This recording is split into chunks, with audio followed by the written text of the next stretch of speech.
Israel का Iran की कौमी सलामती के मुशीर अली लारिजानी को निशाना बनाने का दावा। ईरानी हुकाम ने दावे की तस्दीक नहीं की। अली लारिजानी के सोशल मीडिया अकाउंट से हाथ से लिखा पैगाम जारी कर दिया गया। अली लारिजानी का पैगाम ईरानी बहरिया के शोहदा की नमाज जनाजा के मौके पर जारी किया गया। पैगाम में शोहदा को खराज अकीदत पेश किया गया। इसराइली वज़ीर आज़म नेतन्याहू और वज़ीर दिफा का अली लारिजानी के साथ साथ फ़ौज का पासदाराना इनकलाब की बसीज फोर्स के सरबराह गुलाम रज़ा सुलेमानी को निशाना बनाने का भी दावा।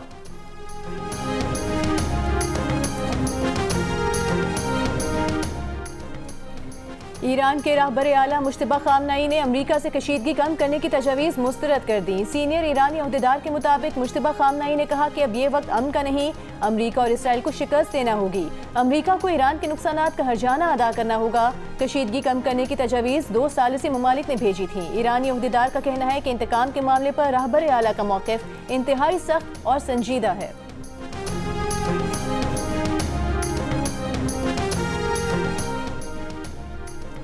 रूस में ईरानी सफ़ीर ने सुप्रीम लीडर मुश्तबा खामनाई की रूसी अस्पताल में ज़ेर इलाज होने की तरदीद कर दी। इससे पहले बाज़ मीडिया रिपोर्ट्स में दावा किया गया था कि मुश्तबा खामनाई को रूसी फ़ौजी जहाज़ से मॉस्को पहुंचाया गया, जहां उनका हंगामी ऑपरेशन किया गया और अब मॉस्को ही के एक अस्पताल में ज़ेर इलाज है।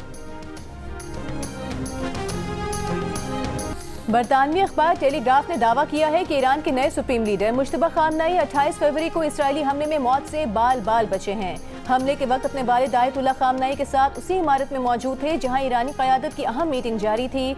बरतानवी अखबार ने आयतुल्लाह खामनाई के हेड प्रोटोकॉल के एक ऑडियो टेप हासिल करने का दावा किया है और कहा है कि उन्होंने इस ऑडियो की तस्दीक भी करा ली है। इस ऑडियो में मज़हर हुसैनी कह रहे हैं कि मुश्तबा खामनाई हमले से चंद लम्हे पहले ही कमरे से उठकर बाहर बागीचे में गए थे, जिसकी वजह से वो इस हमले की शिद्दत से महफूज रहे और सिर्फ उनकी टांग पर जख्म आए हैं। अल्लाह की मर्जी यही थी कि मुश्तबा खामनाई बाहर जाएं। वो बाहर थे और सीढ़ियां चढ़ रहे थे जब इमारत को मिसाइल ने हिट किया। 28 फरवरी के इस हमले में ईरान के सुप्रीम लीडर आयतुल्लाह खामनाई शहीद हो गए थे।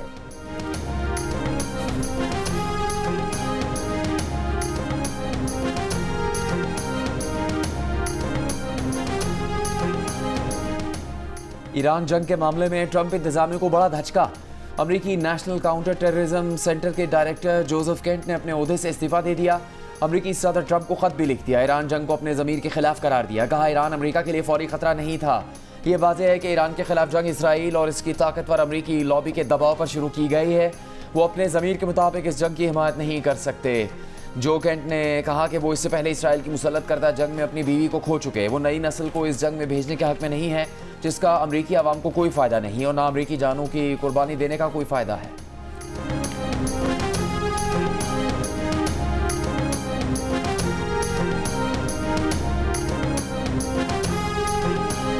तेहरान समेत ईरान के मुतादिद इलाकों में आज भी धमाके सुने गए। अहवाज, इस्फहान और शिराज में गुज़िश्ता चंद घंटों के दौरान धमाके सुने गए। अरब मीडिया के मुताबिक तेहरान में अहम इमारतों को निशाना बनाया गया है।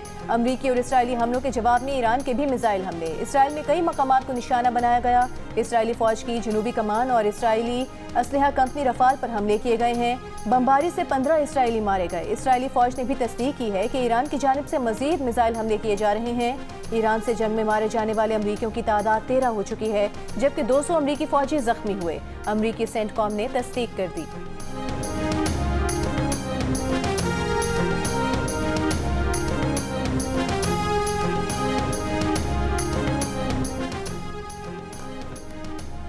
कतर और मुत्तहदा अरब अमारात समेत खलीजी ममालिक में मिसाइल और ड्रोन हमले जारी। यूएई पर हमलों में एक और पाकिस्तानी जाँ भाग। हमलों में मरने वालों की मजमूई तादाद 7 हो गई। अबू धाबी की शाह गैस फील्ड में ड्रोन हमले से लगी आग पर काबू पा लिया गया। फुजैरा के करीब ऑयल टैंकर पर नामालूम प्रोजेक्टाइल से हमला, जहाज़ को मामूली नुकसान पहुंचा। यूएई की वजारत दिफा के मुताबिक सुबह से अब तक 10 बैलिस्टिक मिसाइल और 45 ड्रोन को दिफाई निज़ाम से रोका गया। बगदाद में अमरीकी सिफारतखाने पर ड्रोन और रॉकेटों से हमला। कतरी वजारत दिफा का कई मिसाइलों को फ़ज़ा में तबाह करने का दावा। सऊदी वजारत दिफा ने आज 12 ड्रोन मार गिराए।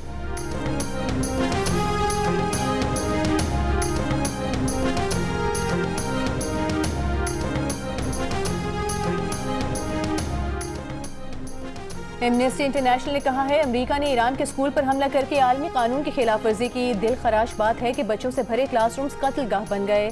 अगर स्कूल की मालूमात नहीं थी तो ये बड़ी इंटेलिजेंस नाकामी है। स्कूल हमले में मुलविस अफराद को इंसाफ के कटहरे में लाया जाए।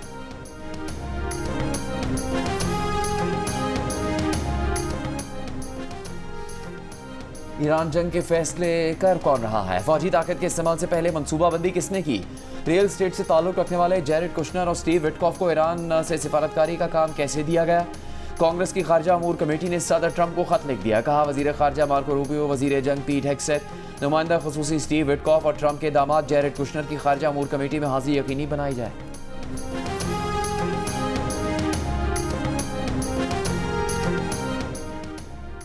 वज़ीर इत्तलात अता तारर ने कहा है काबुल और नंगरहार में 16 मार्च की रात किए गए हमले पेशावराना थे। ऑपरेशन गज़ब लिल हक के तहत कामयाबी से अहदाफ पर फ़ज़ाई हमले किए।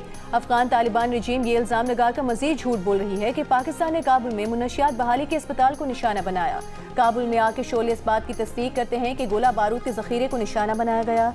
किसी अस्पताल, मुनशियात के आदि अफराद की बहाली के किसी मरकज़ और शहरी सहूलत की किसी इमारत को निशाना नहीं बनाया गया।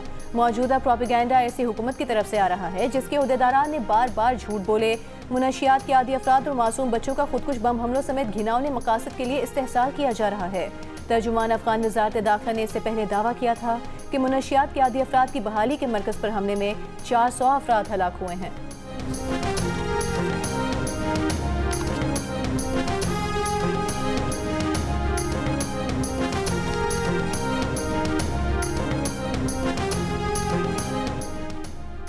वज़ीर आज़म शहबाज शरीफ ने कहा कि पाकिस्तान की पेट्रोलियम दरामदात की सप्लाई चेन बेहतर बनाने के लिए वज़ीर पेट्रोलियम मज़ीद मुतहरिक हों। हालात की बेहतरी तक तमाम मुतल्लिका इदारे हंगामी इक़दामात के लिए तैयार रहें। वज़ीर आज़म की ज़ेर सदारत किफ़ायत जारी के इक़दामात पर अमल दरामद से मुताल्लिक़ इजलास। शुरका को ब्रीफ किया गया कि मुल्क में पेट्रोलियम मसनूआत का ज़रूरियात के मुताबिक मुनासिब ज़ख़ीरा मौजूद है। मुल्क में अद्वियात का मुनासिब ज़ख़ीरा भी मौजूद है। तमाम सूरत हाल की निगरानी की जा रही है। बचत के इक़दामात से आवाम को रिलीफ फराहम करने में मदद मिलेगी।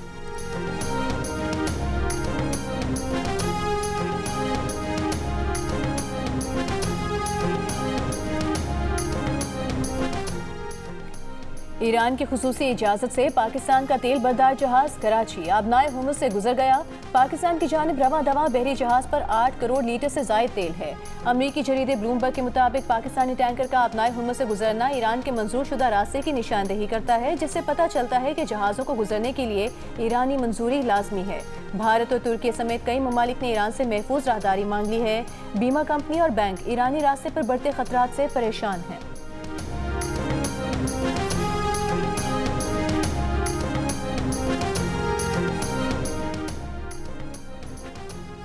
सोलर पावर के बढ़ते रुझान ने पाकिस्तान को मशरिक़ वस्ता की जंग के असरात से महफूज कर दिया। गैर मुल्की जरीदे ब्लूमबर्ग के मुताबिक एनर्जी इंपोर्ट पर इन्हिसार करने वाला मुल्क पाकिस्तान एनर्जी शॉक्स का आदी है, लेकिन तकनीकी माहिरीन के मुताबिक रवा साल पाकिस्तान महंगा तेल और महंगी गैस खरीदने की बजाय सोलर एनर्जी के बाद 6.3 अरब डॉलर्स की बचत करेगा। जंग के बाद पाकिस्तानी हुकूमत पेट्रोल और डीजल की कीमत 55 रुपये फ़ी लीटर बढ़ा चुकी है। ब्लूमबर्ग के मुताबिक अगर सोलर पावर ना होती तो पेट्रोल और डीजल कहीं ज़्यादा महंगे होने थे।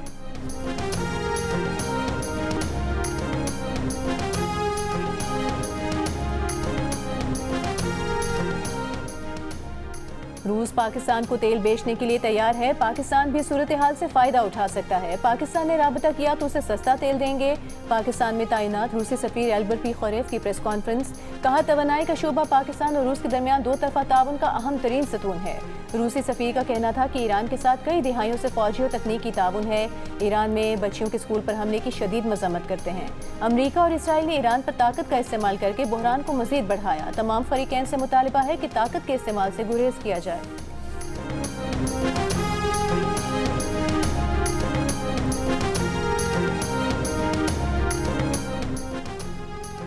आबनाए हुर्मुज़ से ऑयल टैंकर्स जाना शुरू हो गए। वाइट हाउस के माशी मुशीर केविन हेसेट का दावा।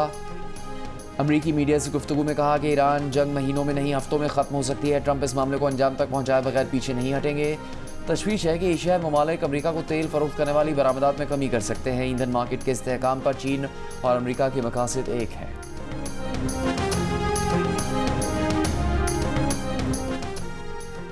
बुशरा बीबी की बानी पीटीआई से मुलाकात करा दी गई। जेल ज़राए के मुताबिक बानी पीटीआई और बुशरा बीबी की 30 मिनट तक की मुलाकात कॉन्फ्रेंस रूम में हुई।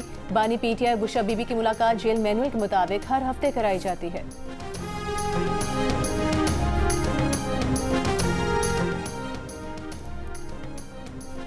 तहरीक इंसाफ के चेयरमैन बैरिस्टर गौहर ने कहा कि कैदी का बेटों से बात ना करवाना, औरत कैदी की मुलाकात ना करवाना गैर इंसानी सलूक है।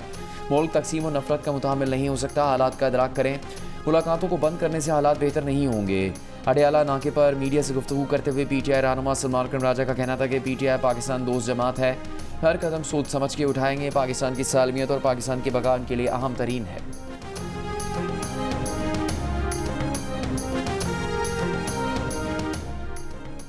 Chairman Pakistan peoples party Bilawal Bhutto Zardari से पीपी सिंध के सदर निसार खोड़ो और सेक्रेटरी जनरल वकार मेहदी की मुलाकात, पार्टी की तंजीमी और सियासी सूरत हाल पर बातचीत की गई। बिलावल भुट्टो जरदारी से पीपी रुकन सिंध असम्बली फारूक आवान, नबील गबोल, तर्जुमान सिंध हुकूमत नादिर गबोल और असद गबोल ने भी मुलाकात की।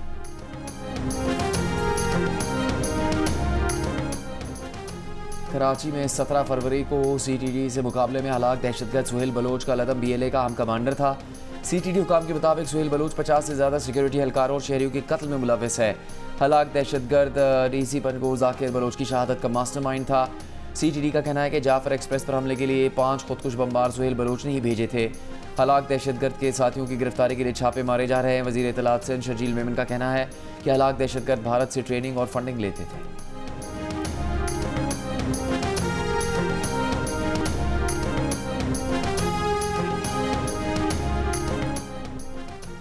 सानिया गुल प्लाजा में जाँ बहक अफराद की अमवात आग और धुएं के बायस दम घुटने से हुई। पोस्टमार्टम में मौत की बुनियादी वजह दम घुटना पाया गया।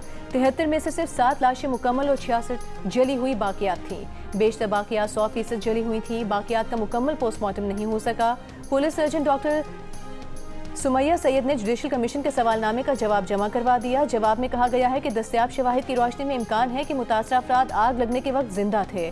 मरहलावार लाशें निकलने से मालूम होता है कि मुतासरीन तवील वक्त तक इमारत के अंदर फंसे थे। तमाम लाशों की मेडिको लीगल रिपोर्ट्स मुतालिका हुकाम को फराहम कर दी गईं।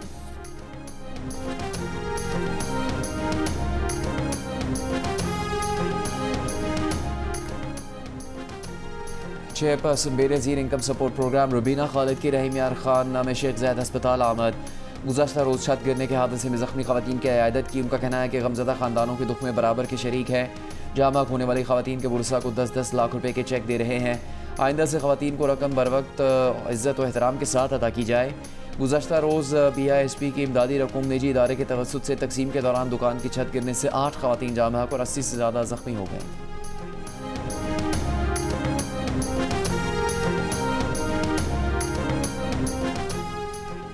मीरपुर खास के इलाके कोट गुलाम मोहम्मद के इलाके से 11 साल की लड़की के अगवा का मुकदमा दर्ज। मुकदमा लक्ष्मी बाई के वालिद की मुद्दत में 4 अफराद के खिलाफ दर्ज किया गया। FIR में वालिद ने इल्ज़ाम लगाया कि बेटी वापस मांगने पर उसे जान से मारने की धमकियां दी गईं।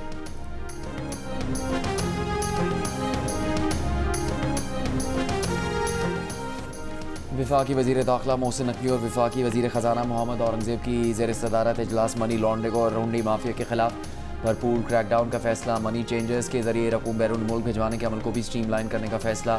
इजलास में स्टेट बैंक और FIA का जॉइंट वर्किंग ग्रुप तश्कील देने का फैसला किया गया। वफाकी वज़रा का कहना है कि मनी लॉन्ड्रिंग और हुंडी के कारोबार में मुलविस अफराद और इदारों से कोई रियायत नहीं बरती जाएगी। हवाला हुंडी का कारोबार किसी सूरत बर्दाश्त नहीं।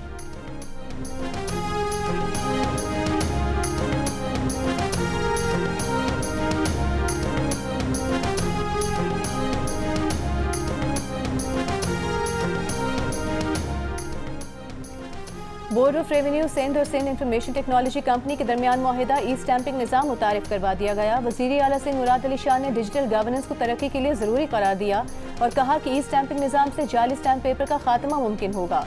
प्रॉपर्टी टैक्स निज़ाम को भी डिजिटाइज किया जाएगा। डोमिसाइल और PRC सर्टिफिकेट्स ऑनलाइन जारी होंगे।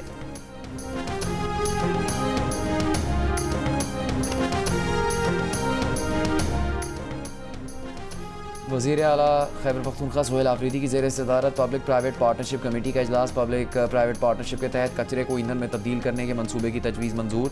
वज़ीर आला सुहेल आफरीदी ने कहा कि मंसूबे से दरामदी कोयले पर इंहिसार कम होगा और ज़र मुबादला की बचत होगी।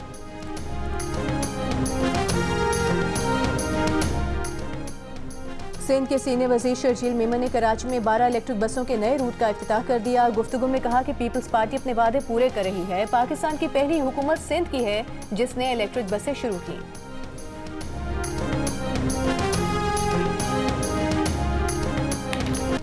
अमरीकी सदर डोनाल्ड ट्रंप ने कहा है कि उन्हें किसी की मदद की जरूरत नहीं है। व्हाइट हाउस में बात करते हुए उन्होंने कहा कि बेशतर नेटो इत्तेहादियों ने ईरान के खिलाफ फौजी कार्रवाई में शामिल न होने से मुत्तला किया है। अमरीका को भी अब किसी की मदद की जरूरत या ख्वाहिश नहीं रही। इससे पहले यूरोपीय यूनियन और नेटो के ट्रंप की मदद को आने से इनकार पर अमरीकी सदर बरहमी का इजहार कर चुके हैं। उन्होंने किसी को ताने दिए, किसी को धमकी दी।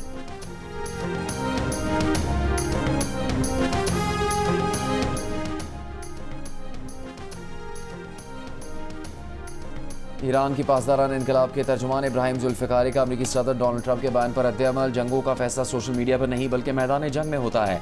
अमरीकी ऑपरेशन का नाम एपिक फ्यूरी की बजाय एपिक फेयर होना चाहिए। ईरानी पार्लियामेंट के स्पीकर मोहम्मद बाकिर कालिबाफ ने कहा कि इलाकाई ममालिक को बताया था कि खित्ते में अमरीकी मौजूदगी सिक्योरिटी की जमानत नहीं, पायदार इलाकाई सलामती ज़रूरी है, इसे बाहर से मुसलत नहीं किया जा सकता। खित्ते के इस्लामी ममालिक मिलकर माशी सिक्योरिटी सतह पर नया इलाकाई निज़ाम कायम करेंगे। ईरानी नायब वज़ीर ख़ारजा सईद खतीबज़ादा ने भी अमरीका को ईरान में ज़मीनी फ़ौज उतारने से खबरदार किया। कहा कि अगर ऐसा हुआ तो ये अमरीका के लिए एक और वियतनाम होगा।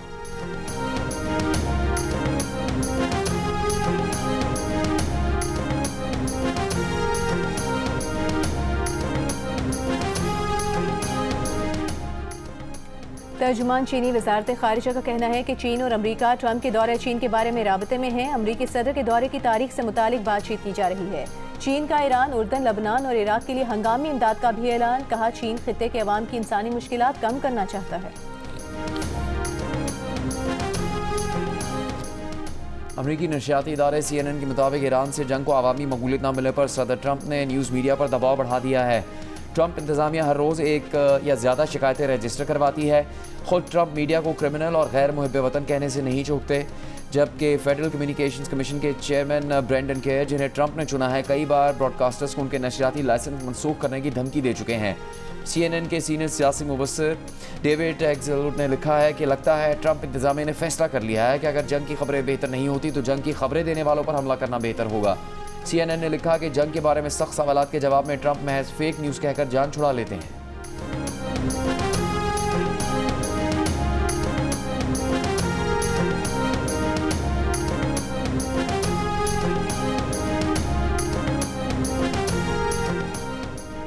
अमरीका में इसराइल के लिए हिमायत में बड़ी कमी आ गई। NBC न्यूज़ के सर्वे के मुताबिक अब सिर्फ 32% अमरीकी इसराइल को मुस्बत नज़र से देखते हैं, जबकि 39% की राय इसराइल के बारे में मनफी हो चुकी है।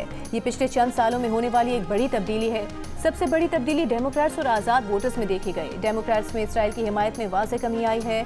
2013 के मुकाबले में इसराइली हिमायत 34% से 17% हो गई, जबकि फ़लस्तीनियों की हिमायत 18% से 67% पर आ गई।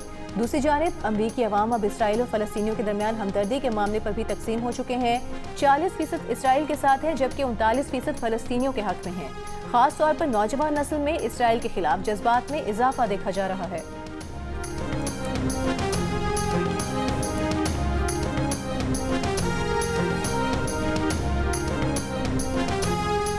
इसराइली फोर्सेस का शब कदर के इबादत के लिए मस्जिद अल-अक्सा में दाखिले की कोशिश करने वाले नमाजियों पर हमला, कई अफराद को गिरफ्तार कर लिया। मुसलमानों ने मकबूजा यरूशलेम में मस्जिद अल-अक्सा तक रसाई न मिलने पर मस्जिद के करीब तरीन मकामात पर सड़कों और खुली जगहों में नमाज अदा की।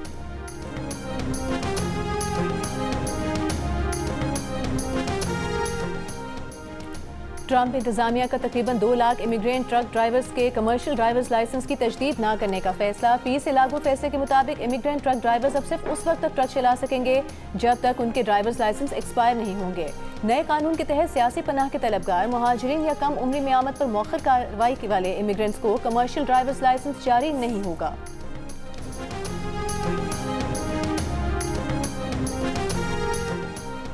ईरान अमेरिका जंग के असरात से वर्ल्ड कप फुटबॉल भी महफूज नहीं। रवां साल जून जुलाई में होने वाले मेगा इवेंट में ईरान के मैचेस अमेरिका से मैक्सिको मुंतकिल करने के लिए ईरान और फीफा के मुज़ाकरात जारी। ईरान फुटबॉल फेडरेशन के सदर मेहदी ताज का कहना है कि जब अमेरिकी सदर ट्रंप ने वाज़ेह तौर पर कहा है कि वो ईरानी टीम की हिफाजत को यकीनी नहीं बना सकते, तो ईरानी टीम भी यकीनी तौर पर अमेरिका का सफ़र नहीं करेगी। गुज़श्ता हफ्ते अमेरिकी सदर डोनाल्ड ट्रंप ने कहा था कि वो वर्ल्ड कप में ईरान की शिरकत का खैर मकदम करते हैं, लेकिन उन्होंने तजवीज़ दी थी कि ईरानी खिलाड़ियों की ज़िंदगी और तहफ़्फ़ुज़ के लिए उनका अमेरिका में खेलना मुनासिब नहीं होगा। वर्ल्ड कप फुटबॉल में ईरान ग्रुप जी में न्यूजीलैंड, बेल्जियम और मिस्र के साथ शामिल है। इसके मैचेस सिएटल और लॉस एंजलिस में शेड्यूल्ड हैं।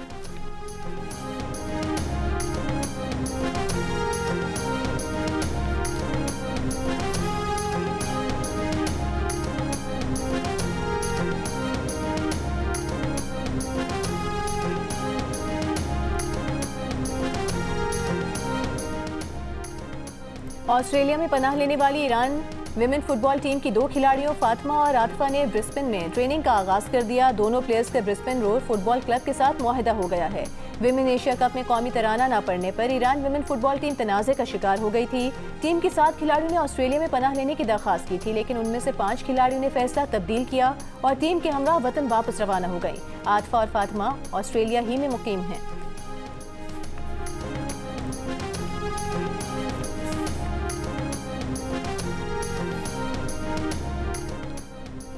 पेशावर में जारी नेशनल T20 कप में कराची रीजन वाइट्स की टीम फाइनल में पहुंच गई। पहले सेमीफाइनल में सियालकोट रीजन को 5 विकेट से मात दे दी। मैच में पहले बैटिंग करते हुए सियालकोट ने 9 विकेट पर 165 रन बनाए। कराची ने हदफ 16वें ओवर में हासिल कर लिया। अब्दुल्ला ने 88 रन की शानदार इनिंग्स खेली। दूसरा सेमीफाइनल लाहौर वाइट्स और एबटाबाद के दरमियान जारी। इवेंट के मैचेस जियो सुपर पर बराह रास्त नशर किए जा रहे हैं।